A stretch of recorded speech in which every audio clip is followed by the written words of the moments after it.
Hello students, this is Megha Sharma. Welcome to Omega Tech Ed. आज की video में हम डिस्कस करेंगे universal property of NAND gate and universal property of NOR gate. NAND and NOR gates को हम universal gate बोलते हैं क्योंकि इन गेट्स की हेल्प से हम कोई सा भी और गेट बना सकते हैं।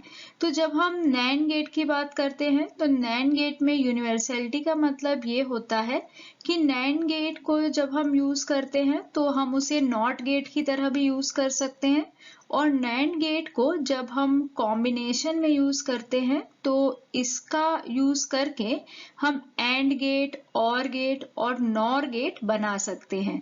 सिमिलरली नॉर गेट्स भी नैंड गेट की तरह यूनिवर्सल गेट होते हैं क्योंकि नॉर गेट को हम नैंड की तरह यूज कर सकते हैं, नॉट की तरह यूज कर सकते हैं और एंड और गेट की तरह भी यूज कर सकते हैं।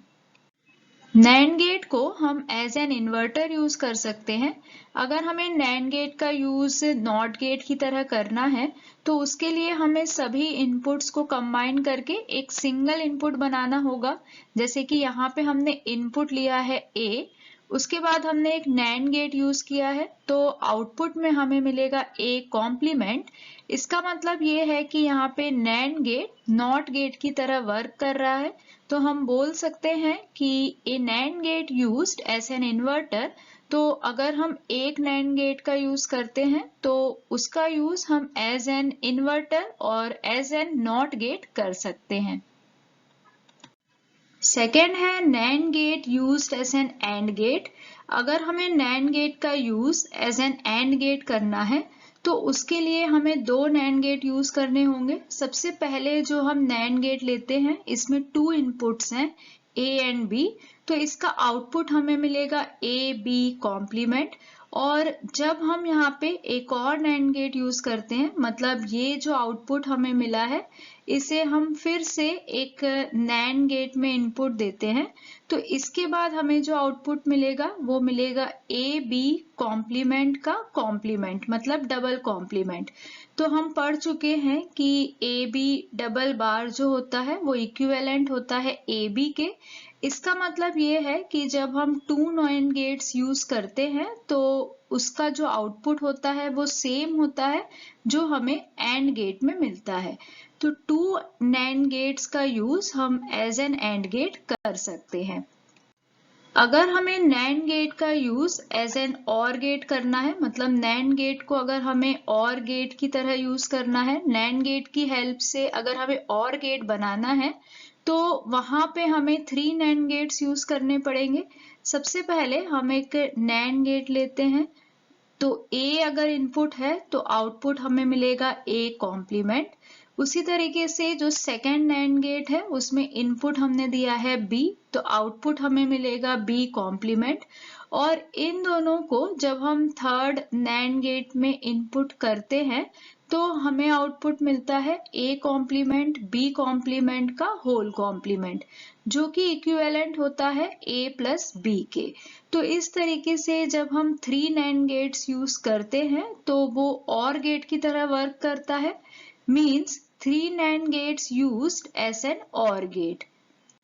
अब हम नैंड गेट को नॉर गेट की तरह भी यूज कर सकते हैं, जैसे कि अभी हमने देखा कि किस तरह से थ्री नैंड गेट का जब हम यूज करते हैं तो हमें और गेट मिलता है।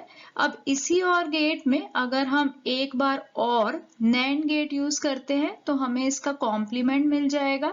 और हमें मालूम है कि और का अगर हम कॉम्प्लीमेंट लेते हैं तो वो नॉर गेट के इक्विवेलेंट होता है। तो इस तरीके से जब हम फोर नैंड गेट्स यूज करते हैं तो वो नॉर गेट की तरह वर्क करता है। नैंड गेट की तरह नॉर गेट का यूज करके भी हम इन्वर्टर बना सकते हैं। नॉर गेट से इन्वर्टर बनाने के लिए हम सभी इनपुट्स को कंबाइन करते हैं और सभी इनपुट को कनेक्ट करके हम एक सिंगल इनपुट जनरेट करते हैं। जैसे कि यहाँ पे हमने एक सिंगल इनपुट जनरेट किया हुआ है A, और जब हम यहाँ पे नॉर गेट यूज करते हैं तो आउटपुट में हमें मिलता है A कॉम्प्लीमेंट। तो हम देख सकते हैं कि सिंगल नॉर गेट की हेल्प से हमने एक इन्वर्टर बनाया है। या फिर हम बोल सकते हैं कि जब हम एक नॉर गेट का यूज करते हैं तो हम उसका use as a NOT gate भी कर सकते हैं। अगर हम दो नॉर गेट यूज करते हैं तो वो और गेट की तरह वर्क करेगा। जैसे कि फर्स्ट जो हमने नॉर गेट लिया हुआ है उससे हमें मिलेगा a प्लस बी का कॉम्प्लीमेंट, और यहाँ पे अगर हम इसका एक और बार कॉम्प्लीमेंट कर देते हैं, मतलब यहाँ पे अगर हम एक और बार नॉर गेट को यूज करते हैं तो हमें मिलेगा a प्लस बी, जो कि होता है और गेट। तो यहाँ पे जब हम दो गेट्स यूज करते हैं तो ये और गेट की तरह वर्क करेगा। अगर हमें नॉर गेट को as an AND gate use करना है तो उसके लिए हमें 3 नॉर गेट्स यूज करने पड़ेंगे। सबसे पहले जो फर्स्ट नॉर गेट हमने लिया है उसमें इनपुट है a, तो आउटपुट हमें मिलेगा a complement. Second NOR gate में इनपुट है b, तो आउटपुट हमें मिलेगा b कॉम्प्लीमेंट।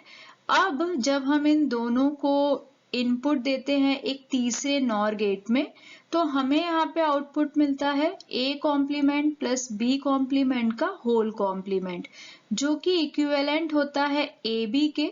तो हम बोल सकते हैं कि अगर हमें नॉर गेट को as an AND gate use करना है तो उसके लिए हमें 3 नॉर गेट्स की रिक्वायरमेंट रहेगी। तो जब हम 3 नॉर गेट्स को इस तरह से यूज करते हैं तो एक एंड गेट बनता है। जिस तरीके से हमने 3 नॉर गेट्स का यूज करके एक एंड गेट बनाया था तो हमें आउटपुट मिला था AB। अब अगर हम इसी आउटपुट को एज एन इनपुट एक और नॉर गेट में यूज करते हैं, मतलब हम AB जो आउटपुट हमें मिला था उसे एज एन इनपुट एक और नॉर गेट में यूज करते हैं, तो यहाँ पे हमें जो आउटपुट मिलेगा वो मिलेगा AB कॉम्प्लीमेंट, जो कि इक्विवेलेंट होता है नैंड गेट के। क्योंकि AB अगर एंड है तो AB कॉम्प्लीमेंट नैंड होगा।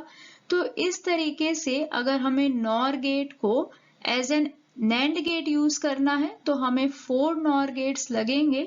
4 नॉर गेट्स की हेल्प से हम नैंड गेट बना सकते हैं।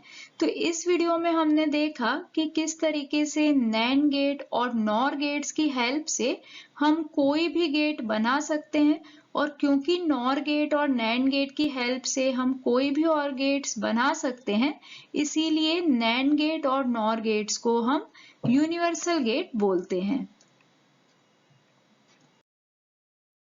Thank you so much for watching till here. अगर आपको वीडियो यूजफुल लगी है तो वीडियो को लाइक करें, फ्रेंड्स के साथ शेयर करें, और अगर आपने अब तक चैनल को सब्सक्राइब नहीं किया है तो चैनल को सब्सक्राइब करें और वीडियो की नोटिफिकेशन के लिए बेल आइकन प्रेस करें।